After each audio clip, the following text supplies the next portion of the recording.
নমস্কার বন্ধুরা, welcome back to my channel. কেমন আছেন আপনারা সবাই? আশা করছি ভালো আছেন, আমিও ভালো আছি। আজকে বানাবো গোলাপ জামুন। তো চলুন গোলাপ জামুন বানানোর জন্য কি কি নিয়েছি দেখি। জামুন বানানোর জন্য প্রথমে দরকার পাউডার দুধ, ওটা আমি নিয়ে নিচ্ছি। আর গোলাপ জামুন বানানোর জন্য মাপটা খুব জরুরি, তো মাপটা আপনারা ঠিক মতো দিতে হবে। তো প্রথমে আমি নিয়ে নিচ্ছি পাউডার দুধ 9 চামচ।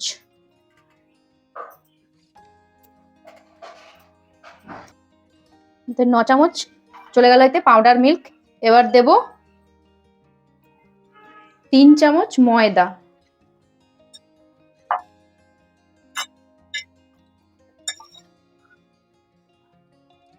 তো 3 চামচ ময়দা হলে এবার যাবে 1.5 চামচ সুজি।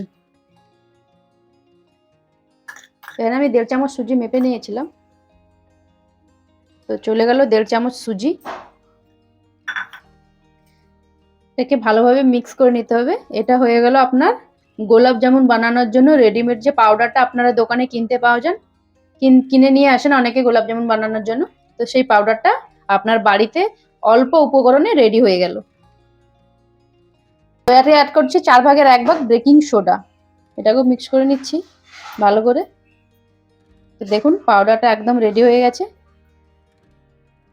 ডোটা বানানোর জন্য আমি দিয়ে দিচ্ছি 1 চামচ দই, দিয়ে এটা ভালো করে মিক্স করে নেব। আর দেব অল্প দুধ, অল্প অল্প করে দুধ দিয়ে মাখতে হবে যাতে ডোটা বেশি পাতলা না হয়ে যায়। তো আপনারা একদম করে অল্প অল্প দিয়েই মাখবেন, কারণ এতে গুঁড়ো দুধটা আছে, তো বেশি পাতলা হয়ে যাবে তাই।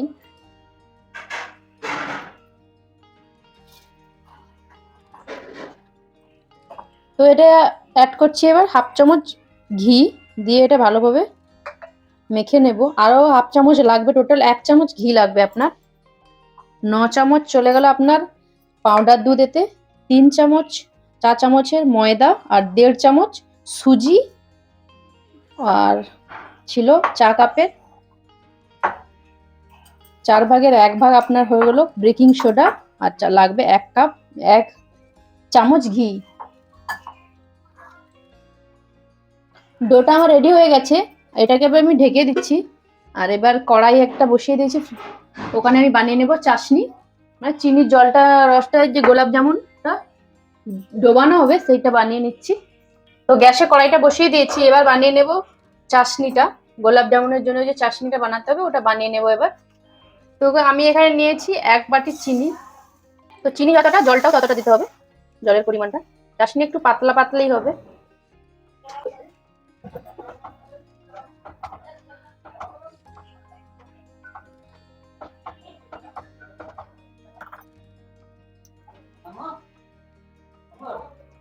এতে দিয়ে দিচ্ছি আমি 3টে এলাচ। দেখুন চিনিটা একদম গুলে গেছে, আর কিছুটা বাকি আছে। চাশনিটা আমার প্রায় কমপ্লিট হয়ে গেছে। দেখুন বেশি একদম চিপচিপে হয় না, একদম পাতলা পাতলা। এবার আমি গ্যাসটা বন্ধ করে দেব। তো ওদিকে চাশনিটা রেডি হয়ে গেছে, আর এদিকে এবার গোলাপ জামুনের আকারে ছোট ছোট করে লেচি কেটে, আপনাদের যেমন ইচ্ছে আকার দিতে পারেন, আমি একদম ছোট ছোট নিয়েছি। তো হালকা হাতে এটাকে গোল করে নেব।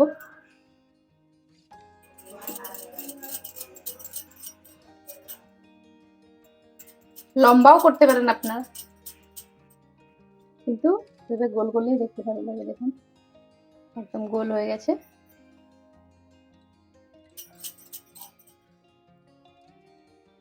বাকিগুলো এভাবে আমি গোল করে নেব। তো আমার দেখুন গোলাপ জামুনের শেপগুলো আমি দিয়ে দিয়েছি, ডোটা থেকে আমার এতগুলো গোলাপ জামুন তৈরি হয়ে গেছে। এবার এগুলোকে ভেজে নিই। কড়াইতে তেল বসিয়ে দিয়েছি,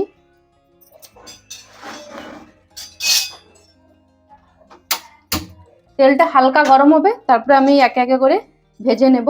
অতিরিক্ত গরম হওয়া তেলে দেওয়া যাবে না, কারণ উপর থেকে লাল হয়ে যাবে, ভেতরটা কাঁচা রয়ে যাবে।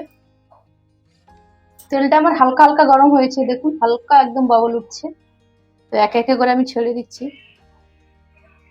দেখুন হালকা হালকা একদম,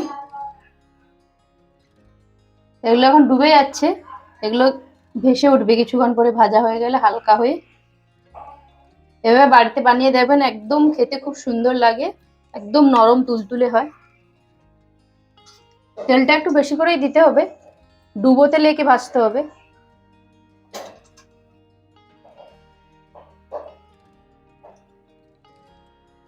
দেখুন এগুলো তেলের ওপরে কিভাবে ভেসে উঠেছে।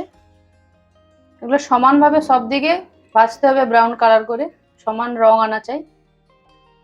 ওপর থেকে হালকা হাতে এগুলোকে ভাবে নাড়ালে ঘুরে ঘুরে ভালোভাবে ভাজা হয়ে যাবে।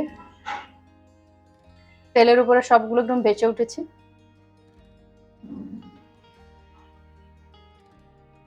দেখুন কিভাবে কালার চেঞ্জ হয়ে আছে,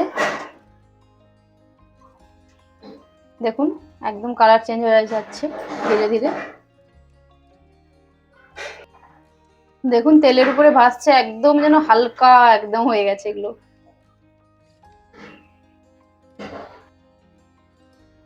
এবারে এগুলোকে আমি তুলে নিচ্ছি। একদম দেখুন কালার চলে এসেছে আমার। তো তেলটা ঝরিয়ে দিয়েছি, এবার এগুলোকে আমি মিষ্টির রসে দিয়ে দিচ্ছি।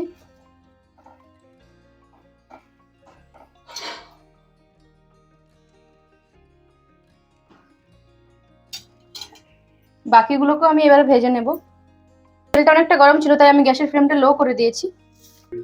বাকি সবগুলো এইভাবে ভেজে নিচ্ছি এবার। তো দ্বিতীয়গুলোও আমার ভাজা হয়ে গেছে, দেখুন হয়ে গেছে আমার ভাজা ব্রাউন করে। এগুলোকে আমি ছেঁকে নিচ্ছি। সাইজগুলো দেখুন কত ছোট ছোট করে আমি করেছিলাম, কিন্তু কত বড় হয়ে গেছে, একদম গোল, দেখতে কত সুন্দর লাগছে।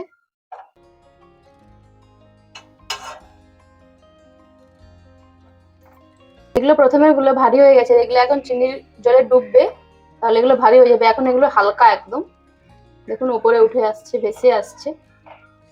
ভেতর থেকে আমি কেটে দেখাচ্ছি আপনাদের কতটা নরম হয়েছে। দেখুন কত সুন্দর লাগছে দেখতে। এটা আমি ভেতর থেকে কেটে দেখাচ্ছি কতটা সফট হয়েছে। দেখুন ভেতরটা দেখুন। রেসিপিটা কেমন লাগলো আপনারা অবশ্যই কমেন্ট করে জানাবেন। এইভাবে নতুন নতুন রেসিপি পেতে আমার চ্যানেলটা অবশ্যই সাবস্ক্রাইব করে রাখবেন, পাশে থাকা বেল আইকনটিও প্রেস করে দেবেন। এভাবে নতুন নতুন ভিডিও আপনাদের কাছে পৌঁছে যাবে। দেখা হচ্ছে অন্য একটা নতুন ভিডিওতে। ভালো থাকবেন, সুস্থ থাকবেন। Tell me pretty lies, look me in the face, tell me that you love me, even if it's fake.